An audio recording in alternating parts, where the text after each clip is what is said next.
Optional की understanding, specifically political science जैसे optional की अंडरस्टैंडिंग के अंदर सिर्फ कंटेंट ही नहीं बल्कि आंसर्स लिखना भी जो है इक्वली इंपॉर्टेंट होता है। बिकॉज आखिरकार एग्जामिनर आपको आंसर की स्किल्स देख के ही नॉलेज की मार्क्स दे रहा है। एंड दैट इज वाई हमारे सारे कोर्सेज के अंदर हम प्रिपेयर करते हैं बच्चों को ना ही सिर्फ नॉलेज एलिमेंट से बट नॉलेज को आंसर्स में ट्रांसफर करने की भी जो स्किल्स हैं उन्हें इंप्लीमेंट करना सिखाते हैं।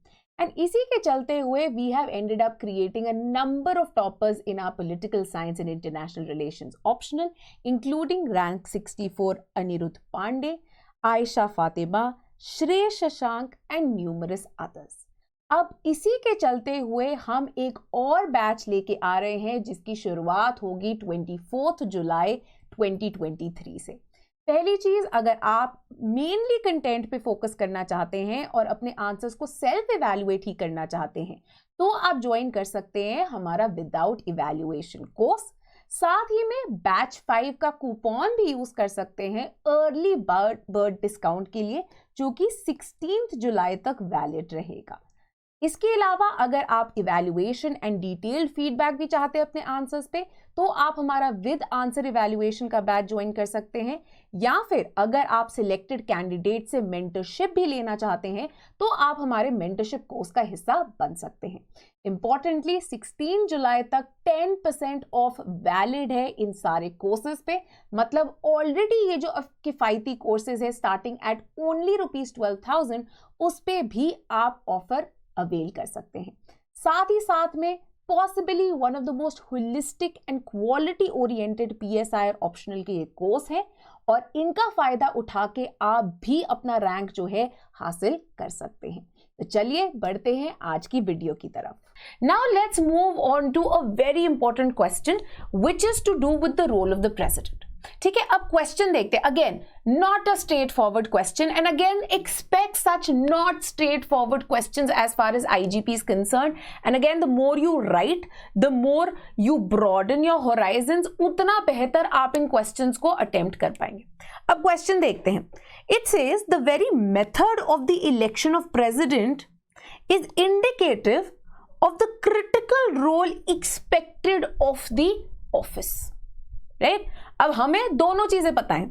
हमें पता है कि इलेक्शन कैसे किया जाता है प्रेसिडेंट का, राइट वो तो हमने पढ़ा होता है। सेकेंड चीज जो हमें पता है is also what is the kind of role that president is suppose to perform. So working of the office of president, right यहां पे हम ये भी बात करते हैं कि अब कितनी ज्यादा प्रेसिडेंट के पास इंडिपेंडेंस है इन परफॉर्मेंस ऑफ हिज और her role. Right we've seen that over the years जो डिस्क्रेशनरी पावर्स थी या जो space for autonomous functioning of the president है वो रिड्यूस कर दी गई है।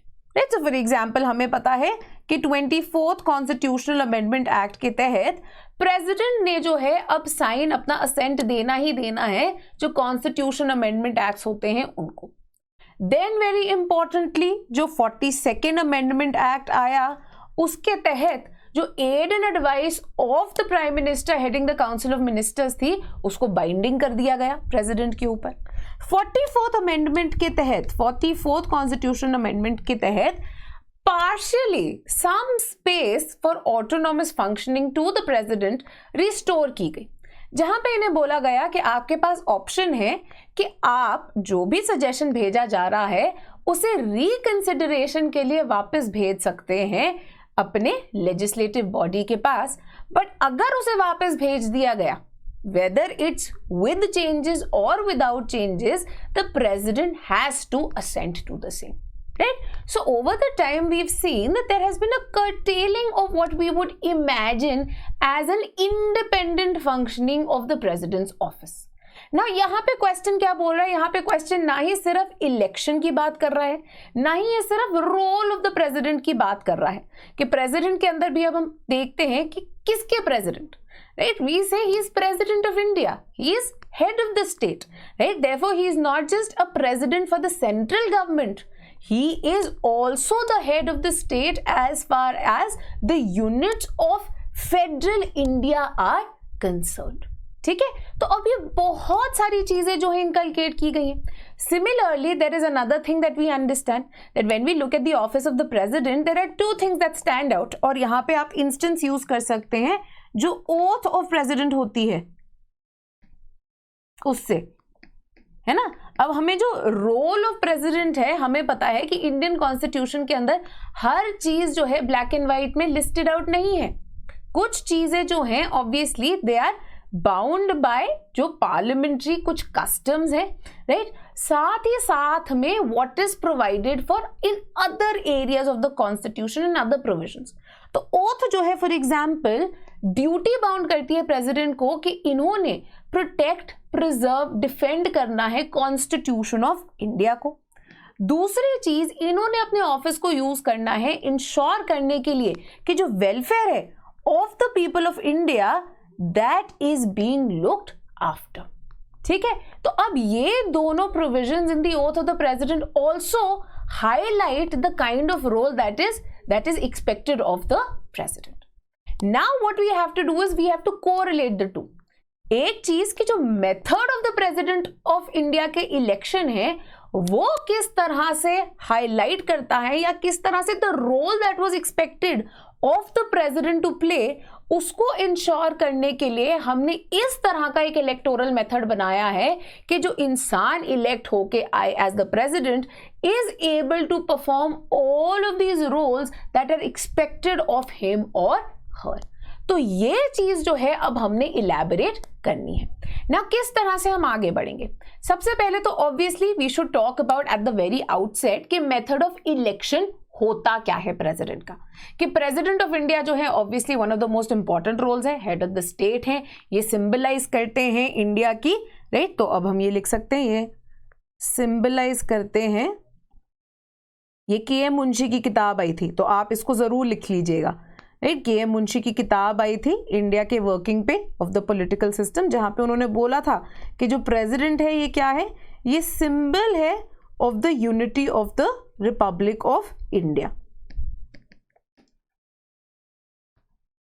तो इसीलिए ये एक बहुत ही इंपॉर्टेंट कॉन्स्टिट्यूशनल ऑफिस है, in fact the highest constitutional office as far as the Indian political system is concerned. ठीक है, अब इनकी कॉन्स्टिट्यूशनल अथॉरिटी इतनी ज्यादा इंपॉर्टेंट है, इतनी ज्यादा जरूरी है, तो इसी के चलते हुए उन्होंने एक इलेक्टोरल सिस्टम भी ऐसा डिवाइस किया था that the person who comes and occupies this office is worthy, is deserving of occupying the highest constitutional office in the country. Now what do we have to do? We have to look at what is the kind of role that is expected of the president and उसको fulfill करने के लिए ऐसे कौन से provisions required हैं in the elections. तो हमने method of election जो है बहुत briefly हम समझा देंगे, पूरा आपने डिटेल में नहीं जाना. हमने डिटेल में कहाँ जाना है कि किस तरह से ये जो रोल एक्सपेक्टेड है ये फुलफिल किया जा सकता है by usage of this method of election of the president of India. So what will we do? We can either, दो तरीके हो सकते हैं, या हम जो provisions of the election method है उसको लिखें और बताएं किस तरह से ये प्रोविजन जो है, जो role expected of the president है, उसे अचीव करने में हेल्प करता है. और we can do the reverse, we can talk about the critical role played by the president and किस तरह से इसको प्रोवाइड करने के लिए जो मेथड ऑफ इलेक्शन है वो कॉन्ट्रीब्यूट करता है. तो either one of the two approaches जो है आप यूज कर सकते हैं. With during the end, right, एक जो प्री कंक्लूजन वाला पाथ हो सकता है वहां पे आप एक्सपर्ट ओपिनियन दे सकते हैं on the role of the president, क्या क्या एक्सपेक्टेशंस हैं एंड किस तरह से ये अचीव किया जा रहा है, वेदर ढंग से अचीव किया जा रहा है या नहीं in present day functioning of India. Right? Now let's look at the answer very quickly. Now we know that क्या है, president highest constitutional office है in the country and इन पे बहुत important responsibilities जो है bestow की गई हैं. हमने बात कर ली थी already, आपने के.एम. मुंशी का example दे देना है कि क्या है, ये symbolize करते हैं unity इंडिया की. तो इंडिया एक जो फेडरल सिस्टम है वहां पे चाहे स्टेट्स हो जो उनके प्रोविंशियल यूनिट्स हो या फिर जो पूरा सेंट्रल गवर्नमेंट है, दोनों के दोनों का हेड ऑफ स्टेट कौन है? हमारे प्रेसिडेंट ऑफ इंडिया है। साथ ही में मैंने ओथ का एग्जांपल भी क्यों दिया था? बिकॉज वहां पे भी इंश्योर्ड है प्रेसिडेंट के कुछ important role as the guardian, as the protector, as the defender, as the preserver of the constitution and to also ensure that the interest of the people and their welfare is taken care. साथ ही में because ये symbolize करते हैं unity इस देश की, तो ये इनका काम क्या है? To also ensure stability of the country, right? तो इन सारे इंपॉर्टेंट रोल्स को डिपिक्ट किया गया है प्रेसिडेंट के ऑफिस के अंदर। एंड देयरफॉर अगर इतने ज्यादा रोल्स जो हैं, इतने इंपॉर्टेंट फंक्शंस जो हैं एसोसिएट किए गए हैं, चाहे हम इनको नॉमिनल एग्जीक्यूटिव बुलाते हैं, चाहे हमें symbolic head बुलाते हैं, but this requires that the person, the individual occupying this office is someone who has exceptional merit as well as integrity. And therefore to ensure the same, एक बहुत ही detailed method of election जो है via an electoral college was talked of and provided for by the Constituent Assembly. Right, अब हमें पता है कि head of the state को अपॉइंट करने के लिए, because head of the state है ये, मतलब जो रिपब्लिक, इंडिया का जो रिपब्लिक का स्टेटस है वो किस पे डिपेंड करता है? आप रिपब्लिक कब बनते हैं? रिपब्लिक आप तब बनते हैं जब आपके जो हेड ऑफ द स्टेट हैं वो इलेक्टेड है। ठीक है, ये कोई मोनार्किकल सिस्टम नहीं है कि राजे का आगे जो भी ऑफस्प्रिंग हुआ वो आगे राजा या रानी बन जाएगी, नहीं। One of the Paramount features of being a republic is the fact that the head of the state is elected. Therefore अगर इंडिया ने रिपब्लिक बनना है तो प्रेसिडेंट का जो इलेक्शन है वो फ्री एंड फेयर होना चाहिए, अच्छे तरीके से कराया जाना चाहिए to ensure a status as a republic. तो पहली इंपॉर्टेंस तो यहीं पे आ गई कि इंडिया का जो रिपब्लिक का स्टेटस है is dependent on the head of the state being elected in a free and fair manner which is provided for by the method of election of the president of India.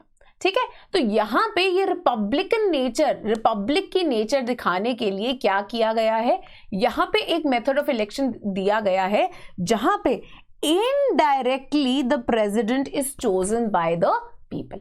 Indirectly कैसे है? Because it is the elected representatives in the legislative assemblies as well as the parliament. Only the elected members, not the nominated members who are a part of the electoral college. ठीक है, importantly ये जो electoral college है ये बहुत सारे और functions को परफॉर्म करने में भी हेल्प करता है to ensure that the role expected of the president वो फुलफिल हो सके। कैसे हो सके चलिए देखते हैं। तो यहां पे आप ऐड कर सकते हैं दोनों ही republic nature and representative democracy, दोनों को ये फुलफिल करता है जो कि प्रेसिडेंट के साथ एसोसिएटेड है। अब प्रेसिडेंट को किया गया है इलेक्टेड रिप्रेजेंटेटिव्स द्वारा जो है ये चुना गया है, जहां पे लोग जो हैं अपने रिप्रेजेंटेटिव्स को जिनको उन्होंने चुना है, चाहे ये पार्लियामेंट हो चाहे ये हमारी लेजिस्लेटिव असेंबलीज हो, to formulate the electoral college जिसके थ्रू प्रेसिडेंट को जो है चुना जाता है। ना importantly not only this ensures the republic status of India, but very importantly जैसे कि के.एम. मुंशी ने बोला था, ये ensure करता है that because both the people in the central legislature as well as in the state legislatures are participating, the president truly symbolizes the unity of the country, the togetherness, the integrity of the country. The next very important provision is the federal character associated with the president of India, right? Why? Because president is not just the president of say India as like a central government India, but the entire India. States के भी जो है ये है, states के चाहे जो nominal head है वो गवर्नर है, but over and above governor को भी कौन अपॉइंट करके भेज रहा है? प्रेसिडेंट अपॉइंट करके भेज रहे हैं। The governor is also serving at the will of home, he is serving at the pleasure of the president. तो ये इलेक्टोरल कॉलेज भी देयरफॉर ये जो एक फेडरल कैरेक्टर होना चाहिए प्रेसिडेंट ऑफ इंडिया का, उसको रिफ्लेक्ट करने की कोशिश करता है। And again in the method of election that has been evolve, उसके अंदर ये निकल के आता है, जहां पे we see that the share of the votes जो कि पार्लियामेंटेरियंस के पास है, उन पे अराइव किया जाता है by dividing the total number of vote जो कि असाइन किए गए हैं to the elected members of all legislative assemblies by divide करके by the total number of elected members of both houses of parliament. Importantly in the proportions also एक uniformity ensure करने की कोशिश की गई है in the scale of representation of different states, as well as ensure करने की कोशिश की गई है a relative parity between the state assemblies and हमारी जो पार्लियामेंट है when it comes to the election of the president.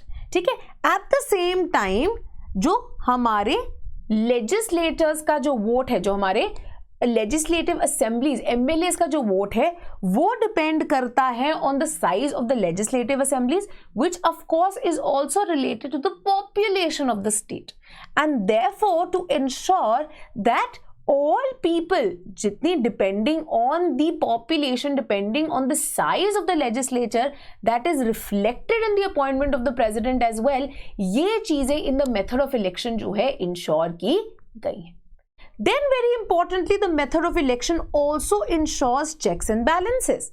Now very importantly जो प्रेसिडेंट का रोल है, इवन दो प्रेसिडेंट के पास से काफी डिस्क्रेशनरी पावर्स ले ली गई हैं, पर हमें पता है जैसे कि फॉर्मर प्रेसिडेंट ने ही बताया था कि प्रेसिडेंट क्या है, वो एक इमरजेंसी लैंप की तरह है कि जब नॉर्मल चीजें चल रही होती हैं then prime minister as the head of the government जो है ये रोल्स निभाते हैं, but the moment any problem comes in the president like an emergency lamp switches on.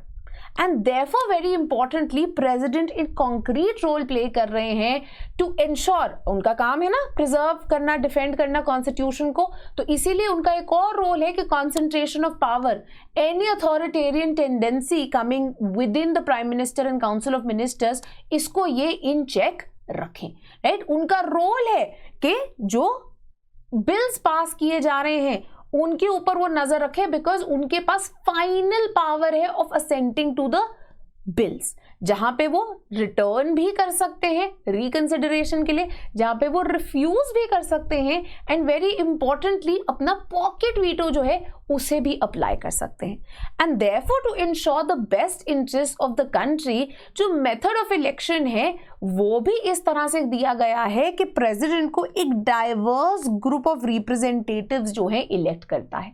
So it's not just the parliamentarians, it is not just the members of the legislative assembly, but both of them, importantly members of both Rajya Sabha as well as Lok Sabha. ये भी नहीं कि सिर्फ लोकसभा के, क्योंकि technically Lok Sabha के members जो हैं डायरेक्टली इलेक्ट होते हैं पीपल द्वारा, राज्यसभा के अगेन क्या है इनडायरेक्ट इलेक्शन से आए हुए हैं, but again to ensure that diverse representatives are able to choose to ensure the impartial constitutional role is played by the president, a diverse group is included in the electoral college.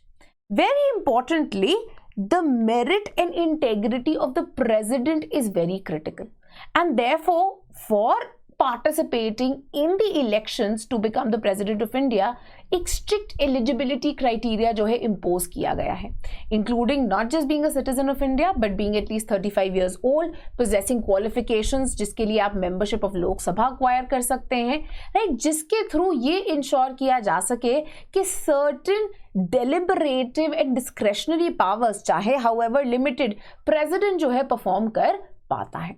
Right, साथ ही में very importantly the method of election also, unlike the first past the post system, यहां पे क्या है, यहां पे method है प्रोपोर्शनल रिप्रेजेंटेशन का।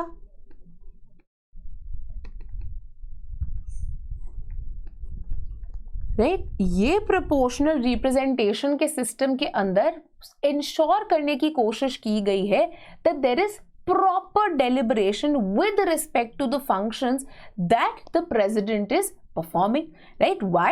Because it does not matter who gets the maximum votes.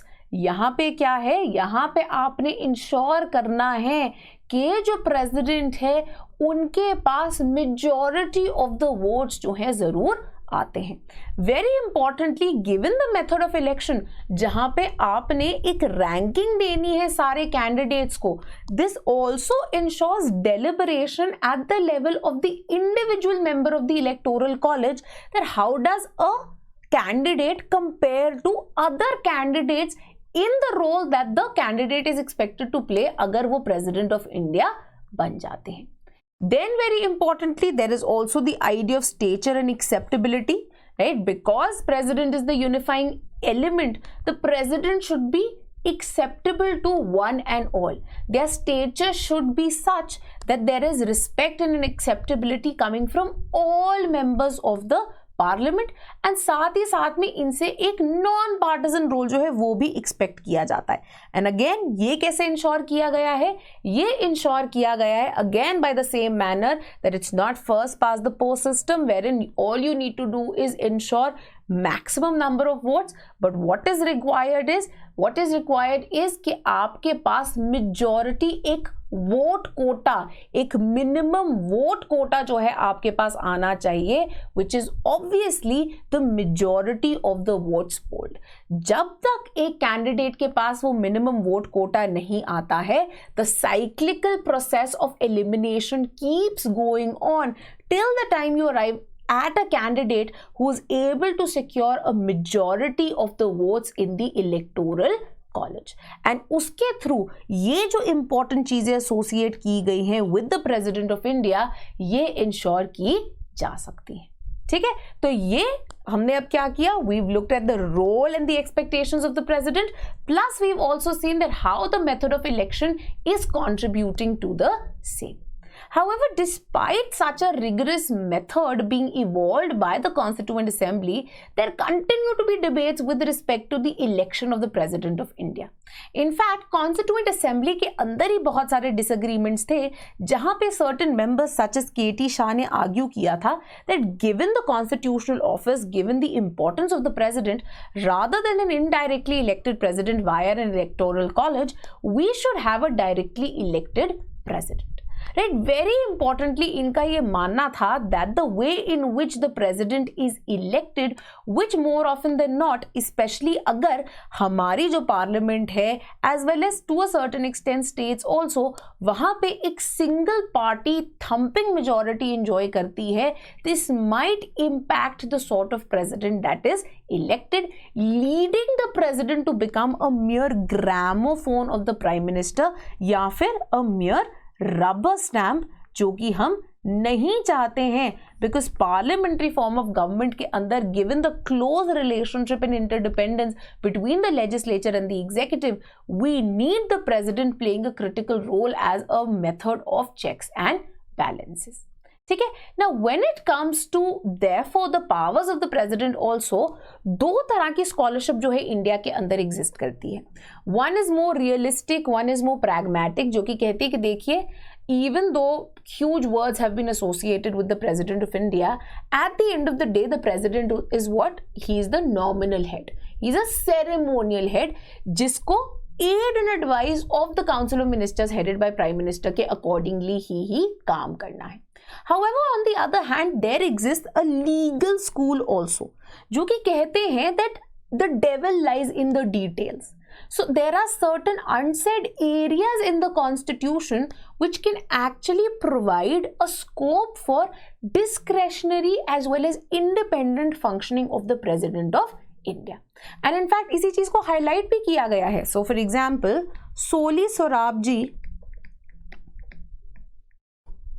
बात करते हैं of the rise of activist presidents. इसकी बात जो है एक्टिविस्ट प्रेसिडेंट्स की बात जेम्स मैनर ने भी की है। ठीक है, सोली सोराब जी क्या कहते हैं कि देखिए, जब कोहैबिटेशन शुरू हो गई between the president and prime minister, cohabitation का क्या मतलब होता है कि president and prime minister belong to separate parties, right, and there have been numerous such incidents, right. So for example N Sanjiva Reddy जो हैं जिनको पोस्टर किया गया था, या फिर हम एग्जांपल ले सकते हैं, बहुत ही रीसेंट एग्जांपल ले सकते हैं प्रणब मुखर्जी का with Modi government, right, the late Pranab Mukherjee का विद मोदी गवर्नमेंट, राइट. तो अब ये कहते हैं कि जब कोहैबिटेशन शुरू हुई and this became particularly significant in the era of the coalition party governments, right. उस दौरान the role of the presidents, particularly activist presidents, बहुत ज्यादा बढ़ गया. हम देख सकते हैं some of the most activist presidents. एक ग्रेट एग्जांपल है ऑफ के.आर. नारायणन. ये इस टाइम पे ही जो है निकल के आए थे. तो ये कहते हैं कि इस कोहैबिटेशन के टाइम पे एक्टिविस्ट प्रेसिडेंट्स बन गए, जिसके कारण जो प्रेसिडेंट का डिस्क्रेशनरी रोल है वो भी बढ़ गया. On the other hand, James Manner कहते हैं that it's not just political exigency or circumstances, but this also depends on the character of the presidents, right? In fact, ये कहते हैं कि इंडिया के अंदर there has been a long history of activist presidents even when there was no cohabitation.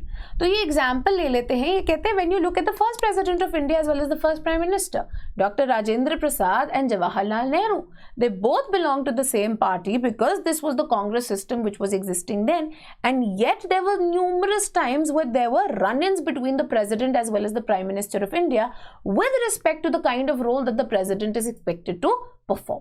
तो ये activist presidents जो है हमेशा ही एग्जिस्ट करते आए हैं, राइट. डॉक्टर अंबेडकर ने भी अब इसी चीज को हाईलाइट करने की कोशिश की थी कि जनरली प्रेसिडेंट जो है बाउंड है by the aid and advice of the prime ministers and the council of minister and the prime minister.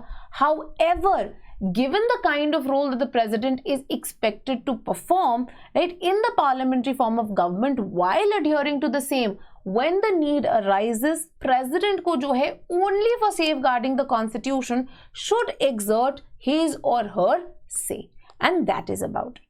Amartya Sen जो है इसी कॉन्टेक्स्ट के अंदर कहते हैं कि बहुत ज़्यादा ज़रूरी है कि इंडिया के पार्लियामेंट्री सिस्टम में, which is often driven by populism and majoritarianism, president जो है आए as a voice of sanity and fairness. And importantly, because president is seen as a representative of all sections of the population, right? Whether it's the states, whether it's various caste groups, ethnic groups, religious groups, whatever. It is important that statesmen and stateswomen who occupy the office of the president ensure that they are performing the role to the best of their abilities. In fact, ये यही point out करते हैं कि किस तरह से, चाहे हम राजेंद्र प्रसाद को देख लें, हम एस राधाकृष्णन को देख लें, जाकिर हुसैन को भी देख लें, इन्होंने अपने रोल को जो है निभाया है. And there are numerous incidents where the presidents have actually exercised their powers to check the Prime Minister and the Council of Ministers when they feel that the constitutional provisions are in any way being messed with or in any way are being overruled, right? So यहाँ पे आपसे example दे सकते हैं ज्ञानी ज़ैल सिंह जी का भी, right? जिन्होंने राजीव गांधी की गवर्नमेंट द्वारा पास किया जो पोस्टल बिल था, उस पे पॉकेट वीटो अप्लाई कर दिया एक तरह से. ही left it hanging. Why? Because he felt that it impeached upon the fundamental rights of the people of India. Similarly, K R. Narayanan ji के बहुत सारे ऐसे इंसिडेंट्स हैं जहां पे उन्होंने वापस भेज दी थी जो गवर्नमेंट की एडवाइस आई थी to impose president's rule in Uttar Pradesh in 1998. उन्होंने इस एडवाइस को वापस भेज दिया कि आप इसको एक बार रिकंसिडर कीजिए. And that is why PDT आचार्य यही कहते हैं.